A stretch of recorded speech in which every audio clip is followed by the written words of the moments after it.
Hello दोस्तों, कैसे हो आप सब? यार एक छोटी सी रिक्वेस्ट है। अगर आप वीडियो देख रहे हो तो प्लीज मेरे चैनल को सब्सक्राइब कर दो। ना पैसा लगता है ना टाइम, बस एक क्लिक। लेकिन आपका एक सब्सक्राइब मुझे जबरदस्त मोटिवेशन देता है और मैं और भी धमाकेदार वीडियो ला सकता हूं। तो जल्दी से सब्सक्राइब का बटन दबाओ और बेल आइकन भी ऑन कर दो। मिलते हैं अगली वीडियो में, तब तक के लिए जय हिंद, वंदे मातरम। यह रही उसी कहानी का और भी डरावना, रोमांचक और खौफनाक रूप में विस्तार, काली डायन, तालाब की शापित आत्मा।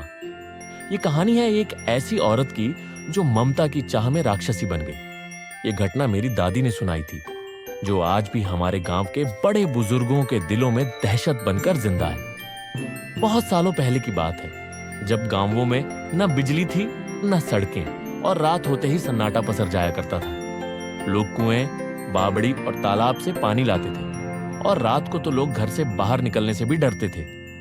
इसी गांव में रहती थी एक औरत, मुखिया की पत्नी। शादी को कई साल बीत चुके थे, लेकिन उसकी गोद सूनी थी।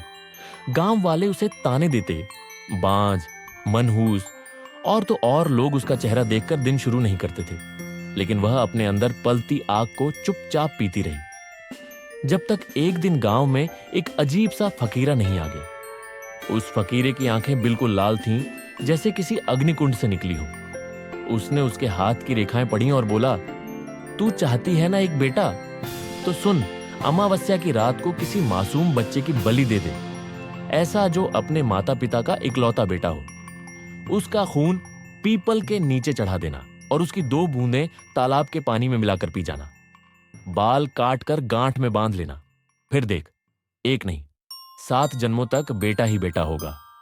उस रात से उस औरत की आंखों में पागलपन उतर आया। 3 दिन बाद अमावस्या थी, काली रात, हवा भी डर के मारे कांप रही थी। उसने अपने ही देवरानी के मासूम बेटे को सोते हुए उठा लिया और पीपल के पेड़ के नीचे उसका गला काट डाला। बच्चे की चीखें रात की खामोशी को चीरती रहीं, लेकिन कोई उसे बचा ना सका। उसने सब कुछ वैसा ही किया जैसा फकीरे ने कहा था। खून तालाब में मिलाया, खुद पिया और बाल गांठ में बांध लिए। पर उसे क्या पता था, उसने सिर्फ एक बलिदान नहीं दिया, उसने पूरे गांव को शापित कर दिया। सुबह जब गांव वालों को सच पता चला तो कोहराम मच गया। लेकिन असली तबाही तो तब शुरू हुई। तालाब का पानी, जो कभी मीठा और शीतल था, अब जहरीला हो गया। जिसने भी उसे पिया, उसकी या तो मौत हो गई या वह पागल हो गया। गांव के पशु रातों रात मरने लगे।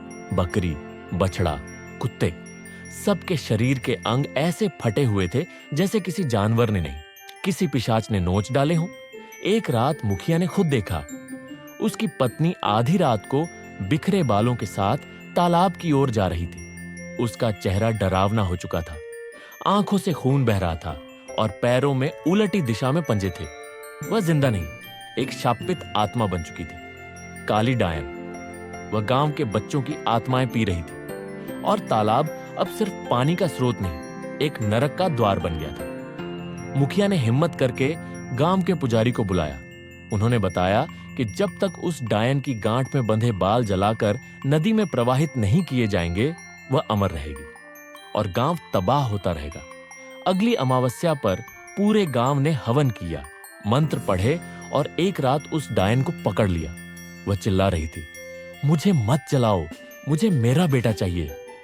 उसकी चीखों से आसमान तक कांप उठा, लेकिन गांव वालों ने उसकी गांठ से वो बाल निकाले और आग में झोंक दी। उसके साथ ही वह औरत जलती हुई तालाब में कूद पड़ी और उसी पल तालाब की जलधारा लाल हो गई। वह तालाब आज भी है, पर कोई पास नहीं जाता। लोग कहते हैं, अमावस्या की रात जब हवा ज्यादा सर्द हो और कुत्ते बिना वजह रोने लगे, तो काली डायन फिर लौटती है, किसी और के बेटे की बलि लेने।